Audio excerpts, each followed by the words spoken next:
اور یہ جو غزوہ بدر ہے یہ اسلام اور کفر کے درمیان پہلا معرکہ ہے۔ لوگ کہتے ہیں کہ معرکہ کربلا اسلام کا سب سے پہلا معرکہ ہوا۔ جاہل لوگ کہتے ہیں یہ، کم علم لوگ کہتے ہیں یہ۔ کربلا کا سانحہ اپنی جگہ، وہاں کی مظلومیت اپنی جگہ، اس کی اپنی کوئی مثال نہیں ہے۔ جو ہوا بہت برا ہوا، اس کی الگ تفصیلات ہیں، لیکن اسلام کا پہلا معرکہ کربلا نہیں تھا۔ کربلا کی جنگ اسلام اور کفر کی نہیں تھی، حق اور باطل کی نہیں تھی، یہ بات ذہن میں رکھیے گا۔ جنگ وہ کفر اور اسلام کی نہیں تھی، کیونکہ ایک طرف عائشہ ہے جی، دوسری طرف حضرت علی ہیں، کس طرف کو حق کہو گے، کس طرف کو باطل کہو گے، اور اس کو سمجھنا چاہیے۔ وہ حق اور اسلام کا معرکہ نہیں تھا۔ خیر، اسلام اور حق کی پہلی جو جنگ تھی وہ جنگ بدر تھی۔ جنگ بدر ہوا یوں کہ 13 سال مکہ میں آپ صلی اللہ علیہ وسلم نے گزارے، اور کافروں نے، مشرکوں نے کتنے ظلم کیے ہیں، کتنی تکلیفیں دی، یہاں تک کہ اپنے آبائی وطن چھوڑنے پر پیغمبر پاک صلی اللہ علیہ وسلم مجبور ہوئے، اور مکہ سے آپ نے مدینہ طیبہ کی طرف آپ نے ہجرت فرمائی۔ یہاں ایک بات یہ ذہن میں رکھیے کہ مکے میں کوئی منافق نہیں تھا۔ مکے میں منافق نہیں تھا۔ مکے میں دو قسم کے لوگ تھے، یا پکے مومن تھے یا پکے کافر تھے، اور یہ جو تیسری قسم بیچ میں آئی نا منافقوں کی، یہ مدینے میں آئی۔ منافقین مدینے میں تھے، مکے میں نہیں تھے۔ مکے میں یا سیدھا سیدھا بندہ مومن تھا یا سیدھا سیدھا بندہ کافر تھا۔ جو مومن تھا وہ اپنی ایمان پر پکا تھا، جو کافر تھا وہ اپنے کفر کے اوپر پکا تھا۔ اور کفر مکہ کا بڑا مشہور ہے، ضد مکہ کا بڑا مشہور ہے، منافقین مدینہ کی پیداوار ہے۔ آپ صلی اللہ علیہ وسلم مدینہ طیبہ تشریف لے کر آئے، ظاہر ہے وطن سے بے وطن کیا، گھر سے بے گھر کیا، سارا مال لوٹا، سب ہر چیز لی، بے سر و سامانی کی حالت میں ان کو مدینہ منورہ آنا پڑا۔ تو آپ صلی اللہ علیہ وآلہ وسلم کو پتہ چلا کہ بھی مدینہ مکہ کے لوگوں نے اعلان کیا ہے، اور اعلان کر کے ہر گھر سے چندہ ہوا ہے، اور ہر گھر سے پیسے جمع ہوئے ہیں کہ بھی پیسے جمع کرو، مسلمانوں کے خلاف لڑنا ہے اور اس کے لیے ہم نے ہتھیار خریدنے ہیں۔ تو ہر گھر کا کچھ نہ کچھ حصہ جو ہے وہ آ کے جمع ہوا۔ ابو سفیان کی قیادت میں، یہ اس وقت تک مسلمان نہیں ہوئے تھے، ان کی قیادت میں مکہ سے قافلہ چل پڑا شام۔ وہاں تجارتی قافلہ تھا، سارا سامان لیا، یہ ہتھیاری ساری چیزیں لی۔ ادھر پیغمبر پاک صلی اللہ علیہ وسلم کو پتہ چلا کہ بھی اس طریقے سے انہوں نے ایک بات جو ہے وہ بنائی ہے، تو اب مسلمانوں کو متحد کرنا ہے، اور کر کے اس قافلے کو ہم نے لوٹنا ہے، تاکہ اس قافلے کے اندر جو جنگی ساز و سامان ہمارے خلاف استعمال ہونا ہے وہ سامان ہم نے لینا ہے، اور لے کر ہم نے کفر کے خلاف استعمال کرنا ہے۔ یہ اللہ کی طرف سے حکم تھا۔ بعض لبرل قسم کے لوگ یہاں اعتراض کرتے ہیں کہ مسلمانوں نے قافلہ لوٹا کیوں، یہ کون سی خدمت ہو گئی ہے؟ بھائی یہ کام سارے اپنی مرضی سے نہیں ہوئے، یہ کام اللہ کی مرضی سے ہوئے ہیں۔ وہ وقت ہی ایسا تھا۔ آپ کا کیا خیال ہے، جب کوئی آدمی کسی کو بے گھر کر دے، جب کوئی آدمی کسی کا مال لوٹے، جب کسی آدمی کی عزت بندہ لوٹے، جب کسی آدمی کے گھر کے افراد کو بندہ مار کے رکھ دے، اور پھر جناب اس کو کہے کہ تو مجھے بڑا پیارا ہے، تو مجھے بڑا اچھا لگتا ہے، تیرے ساتھ تو میری بڑی ہمدردیاں ہیں، آؤ میں تمہیں چائے پلاؤں، آؤ میں تمہیں کھانا کھلاؤں، آؤ میں تمہاری خدمت کروں۔ یہ بالکل ایسا نہیں ہوا۔ ظلم کرو ایک آدمی کے ساتھ، اور پھر اس کو قید کر کو اس کو جیل میں بند کر دو، اور جیل میں بند کر کے پھر جا کے ان سے کہہ دینا کہ بھائی کیا کہتے ہیں اس کو فوم دے دو، اس کو بستر دے دو، اس کو پنکھا دے دو، اس کو یہ سہولیات دے دو، اور پھر اسے کہے کہ مجھے تو تجھ سے بڑی ہمدردی ہے بھائی، اس لیے یہ سامان میں نے سارا جو ہے نا وہ تمہارے لیے اس کا انتظام کیا۔ وہ کہے گا پاگل آدمی، اگر مجھ سے محبت ہے تیری، اگر اتنا انتظام کرنا تھا تو مجھ پر ظلم کر کے مجھے قید کیوں کیا؟ یہ بالکل ایسا ہی ہے۔ مسلمانوں کا مال لوٹا، سب کچھ لوٹ کے وہ لے گئے، تو اب غصہ تو تھا مسلمانوں میں۔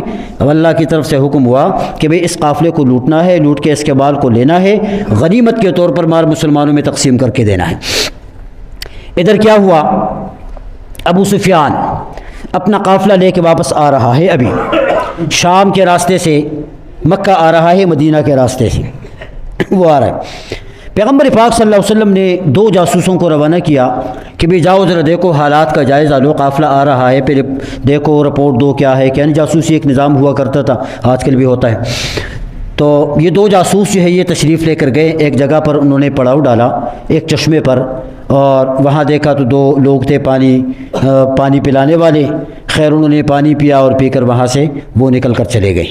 اونٹوں کی سواری ہوتی تھی تو اونٹوں نے گوبر، وہ جو مینگنیاں ہوتی ہیں وہ کی، یہ لوگ تو چلے گئے تھے۔ پیچھے سے ابو سفیان آیا، اور جب ابو سفیان آیا تو اس نے آ کے دیکھا اسی جگہ کے اوپر پہنچ کر بندہ بیٹھا ہوا نظر آ رہا ہے، تو اس نے کہا کہ یہاں کوئی لوگ اس طریقے سے آئے وائے تو نہیں؟ انہوں نے کہا کہ بھئی اور تو کوئی نہیں، بلکہ دو بندے آئے تھے، پانی پیا اور پی کے چلے گئے۔ دیکھا تو قریب میں وہ گوبر پڑے ہوئے تھے، لیج مینگنیاں۔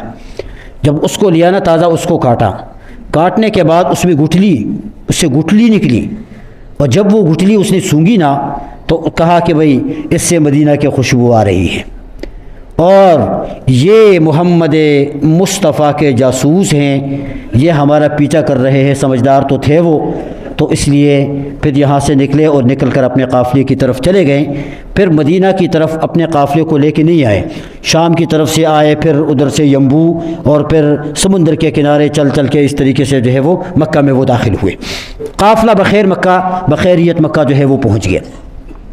اب کیا ہوا، جب یہ پتہ چلا کہ ابو سفیان کے قافلے کے پیچھے مسلمانوں کی طاقت متحد ہو چکی ہیں، تو ادھر سے قافلے سے دو شہسواروں کو دوڑایا گیا مکہ، اور ان کو کہا کہ جاؤ مکہ میں تم اعلان کر لو کہ مکہ کے لوگوں خبردار ہو جاؤ، تمہارے قافلے کا سامان لٹنے والا ہے، مسلمان ہمارے اوپر حملہ کرنے والے ہیں، لہذا تم ہماری مدد کے لیے پہنچو۔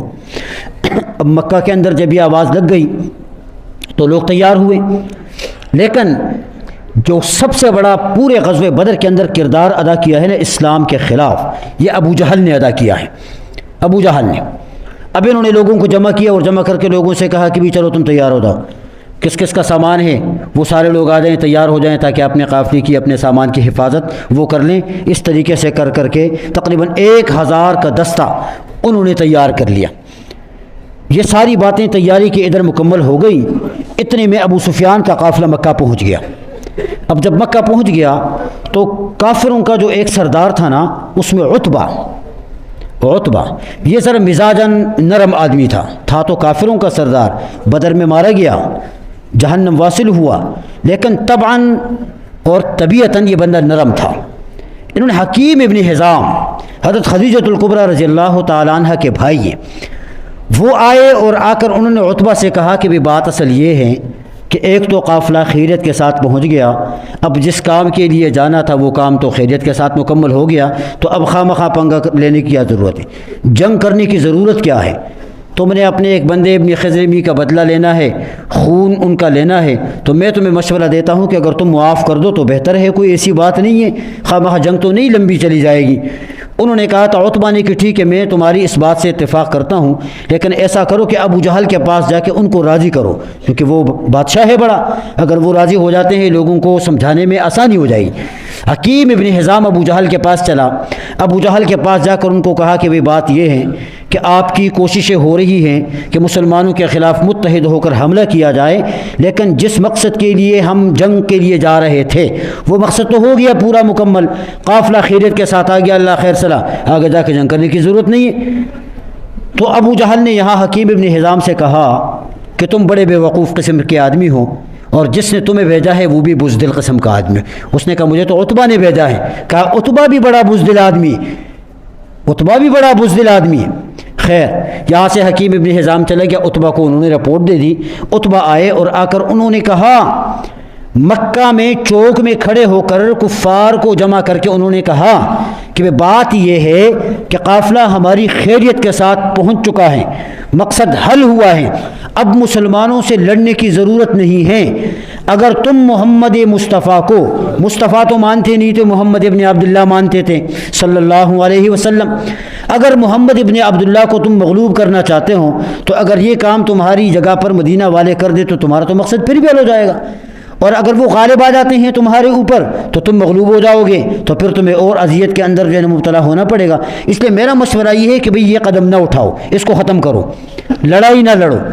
ابو جہل نے کہا تو بڑا پاگل آدمی ہے، پھر کھڑا ہوا اور کھڑے ہو کے پھر جو ہے وہ انہوں نے غیرت دلائی. عرب تو عرب تھے، پھر مکہ کے کافر تانا برداشت نہ کرے وہ. ان کو یہ بات لگ گئی کہ بھئی ابو جہل نے مجھے بزدل کہا، اب میں یہ بزدلی دکھاؤں گا. اور انہوں نے کہا تھا کہ چلو کل جا کر دیکھیں گے کہ میدان کے اندر عقل مند کون ہے اور بزدل کون ہے. جنگ کی تیاری شروع ہوئی. یہاں سے 1000 کافروں کا مجمع اب بدر کے مقام کی طرف مسلمانوں کے خلاف مکہ سے نکل گیا ہے. ادھر پیغمبر پاک صلی اللہ علیہ وسلم کو پتہ چلا کہ بھئی اب تو جنگ کے لیے قافلہ نکلا، جنگ کے لیے لوگ آ رہے ہیں. پیغمبر پاک صلی اللہ علیہ وسلم نے صحابہ کرام کو جمع فرمایا. اب توجہ سے سنیں آپ، صحابہ کرام کو جمع فرمایا. چند مہاجرین ہیں جنہوں نے مکہ سے ہجرت کی، مدینہ میں مسافر، اور کچھ مدینہ کے اپنے مقامی انصار ہیں جنہوں نے مہاجرین کی مدد کی، بھائی چارے میں، مواخات میں ان کو گھر دیے. ہے نا ذہن میں وہ سارا واقعہ؟ ان کو اپنی زمینیں دیں، ان کو اپنے کاروبار میں شریک کیا. یہ سارا مدینہ کا بڑا مشہور بھائی چارہ ہے جو انہوں نے یہ کیا تھا. آپ صلی اللہ علیہ وسلم نے مشورہ کیا کہ بھی مشورہ دو مجھے، کرنا کیا ہے، جنگ کرنی ہے یا نہیں کرنی؟ تو حضرت ابوبکر صدیق رضی اللہ تعالیٰ عنہ کھڑے ہوئے. انہوں نے کہا تقریر کیوں؟ انہوں نے کہا یا رسول اللہ ہم تیار ہیں. لیکن اس سے پہلے مدینہ والوں سے نبی علیہ الصلوۃ والسلام نے ایک ایگریمنٹ لیا تھا، ان کے ساتھ ایک معاہدہ ہوا تھا. اور وہ معاہدہ یہ تھا جب ہجرت کر کے آئے نا مدینہ والوں سے، کہ مدینہ والوں نے کہا کہ مدینہ کے اندر رہتے ہوئے اگر باہر سے کوئی دشمن آ کر حملہ کرے گا شہر مدینہ پر تو ہم مسلمانوں کے ساتھ ہیں، ہم مسلمانوں کے ساتھ ہیں، مدینہ کی حفاظت کریں گے ہم. لیکن اگر مدینہ سے آپ لوگ نکل کر باہر لڑنے کے لیے جاؤ گے تو پھر ہم پابند نہیں ہے کہ پھر ہم آپ کے ساتھ باہر چلے جائیں. معاہدہ تھا اور مسلمان تو معاہدے کے پابند. پھر رسول اللہ صلی اللہ علیہ وسلم نے معاہدہ فرمایا ہے. اتنے میں حضرت ابوبکر صدیق رضی اللہ تعالیٰ عنہ نے تقریر فرمائی، پھر حضرت عمر نے تقریر کی، باقی دوسرے تیسرے صحابہ کرام نے تقریر فرمائی. رسول اللہ صلی اللہ علیہ وسلم یہی فرماتے ہیں کہ بھئی اشیرونی، مجھے مشورہ دو اور بتاؤ. ایک طرف انصار بیٹھے ہوئے ہیں، ایک طرف مہاجر بیٹھے ہوئے. پیغمبر پاک فرماتے ہیں کہ بھی اور مشورہ دو. حضرت مقداد ابن اسود رضی اللہ تعالیٰ عنہ کھڑے ہوئے. یہ جب کھڑے ہوئے نا، انصار تھے یہ، انہوں نے کہا کہ یا رسول اللہ صلی اللہ علیہ وسلم ہم قوم موسیٰ کی طرح آپ کو جواب نہیں دیں گے. کہ جب انہوں نے بنی اسرائیل سے کہا کہ بھی چلو جہاد کے لیے چلنا ہے، انہوں نے کیا کہا تھا؟ انہوں نے کہا تھا اذهب انت وربك فقاتلا انا هاهنا قاعدون، ہم تو یہی بیٹھے رہیں گے، آپ جائیے اللہ سے لڑیں، آپ ہوں اور آپ کا اللہ ہو، اور آپ جائیں اور دشمنوں سے لڑ لیں. انا هاهنا قاعدون، ہم یہی بیٹھیں گے. تو مقداد کھڑا ہوا، اٹھے مقداد، اٹھ کر عرض کی اے سرور عالم، نہیں ہے قوم موسیٰ کی طرح کہہ دینے والے ہم. کہا تھا اس نے اے موسیٰ ہمیں آرام کرنے دیں، جہاں کی نعمتیں ملتی ہیں ان سے پیٹ بھرنے دیں، ہمیں کیوں ساتھ لے جاتا ہے دنیا سے اجڑنے کو، خدا اور اس کا موسیٰ ہی بہت کافی ہے لڑنے کو. یہ موسیٰ کی قوم نے کہا تھا. لیکن فرمایا کہ یا رسول اللہ آپ یہ سماعت فرمائیں کہ ہمارا فخر ہے کہ ہم غلامان محمد ہیں، ہمارا فخر ہے کہ ہم غلامان محمد ہیں، ہمیں باطل سے کیا ڈرنا جب کہ ہم زیر دامہ محمد ہیں، پیغمبر کے دامن کے نیچے ہیں ہم. اور پھر کہا کہ مسلمان کو ڈرا سکتے ہیں کب یہ نیز و خنجر، مسلمان کو ڈرا سکتے ہیں کب یہ نیز و خنجر، لڑیں گے سامنے ہو کر عقب پر دائیں بائیں پر، بزرگان مہاجر نے دکھائی جب توانائی، رسول اللہ نے سن کر دعائیں خیر فرمائی. پیغمبر نے دعا دی نا، اب دل تو بڑا ہوا، دل تو پیغمبر کا بڑا ہوا. اتنے میں پیغمبر نے پھر کہا کہ بھائی مشورہ دو. حضرت سعد بن معاذ انصاری رضی اللہ تعالیٰ عنہ قبیلہ بنی اوس کے سردار ہیں، یہ کھڑے ہوئے. انہوں نے کہا یا رسول اللہ لگتا یہ ہے کہ آپ ہمیں کچھ فرمانا چاہتے ہیں، روئی سخن ہماری طرف ہیں.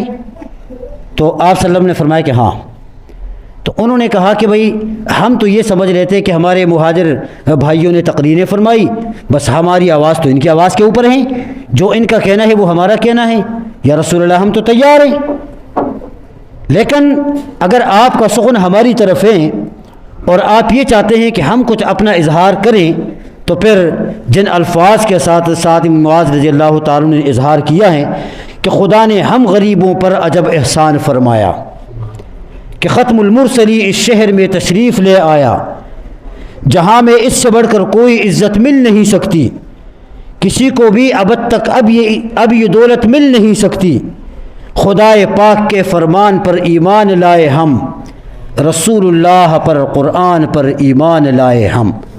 اور پھر کہا کہ یا رسول اللہ آپ یہ بھی ہماری طرف سے سماعت فرمائیں اور اطمینان فرمائیں کہ ہم آپ کو اکیلے نہیں چھوڑیں گے، ہمارا بچہ بچہ آپ کے ساتھ رہے گا، مدینہ کے لوگ آپ کے ساتھ رہیں گے، آپ کو ہرگز ہم نہیں چھوڑیں گے۔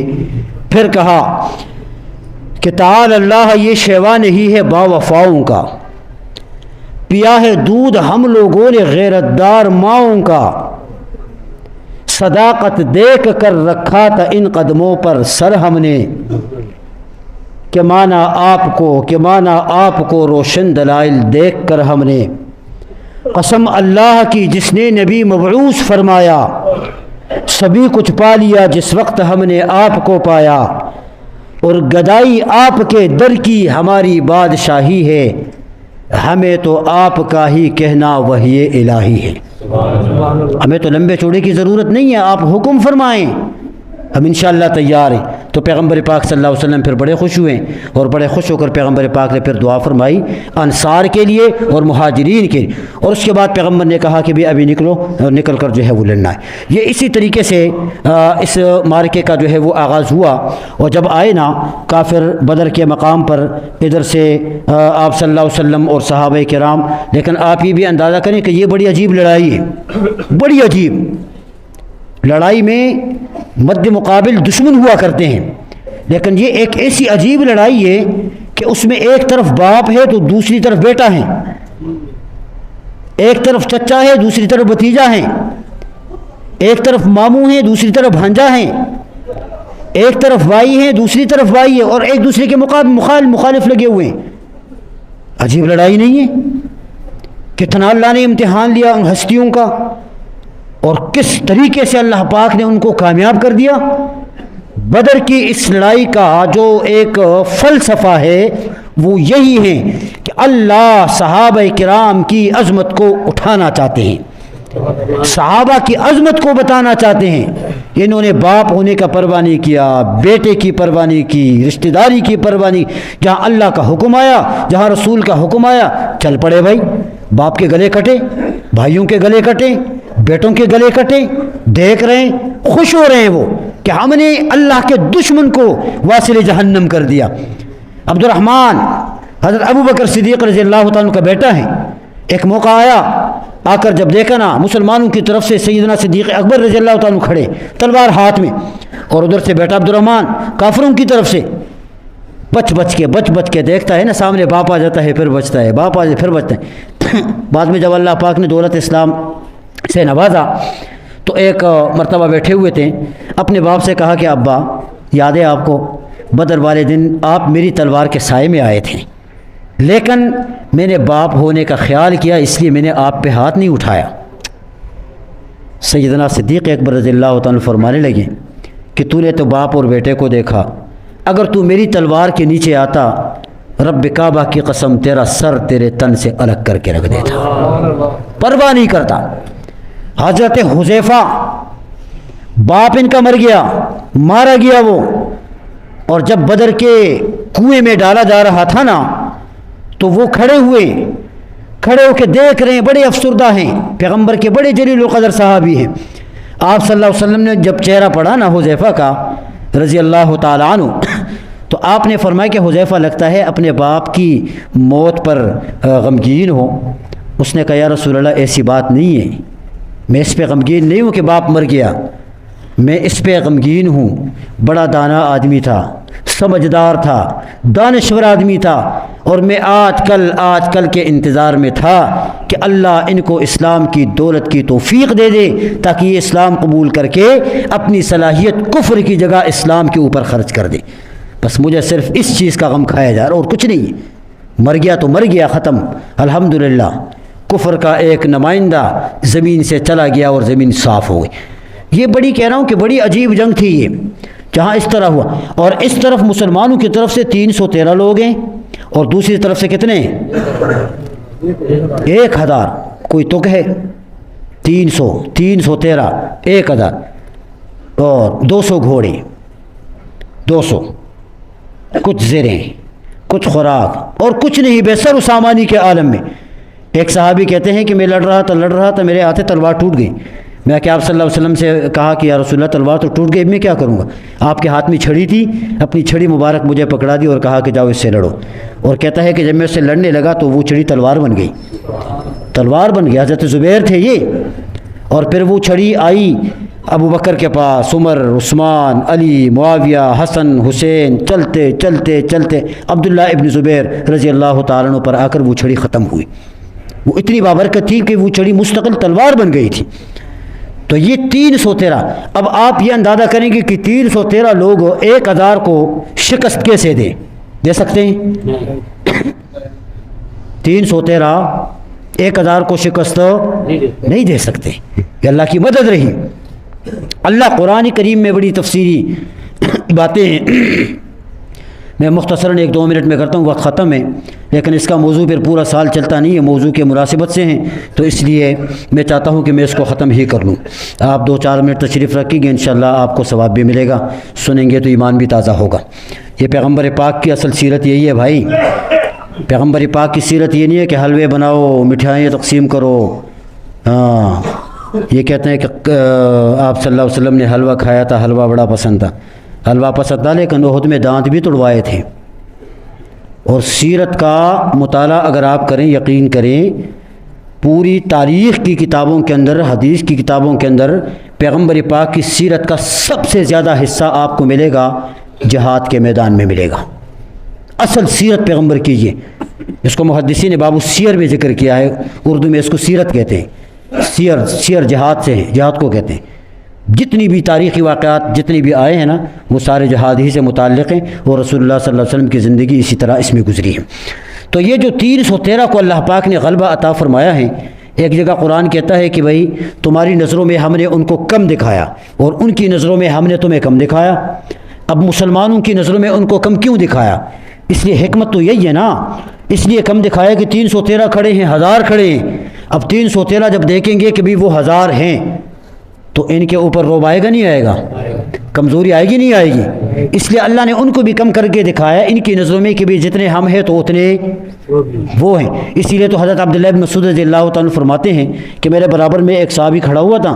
میں نے ان سے پوچھا کہ یاری جو سامنے لوگ ہیں نا، یہ کفار کے جو لوگ ہیں، مجھے تو ایسا لگ رہا ہے کہ کم از کم یہ کچھ 10-20 لوگ ہیں. تمہارا کیا خیال ہے کتنے؟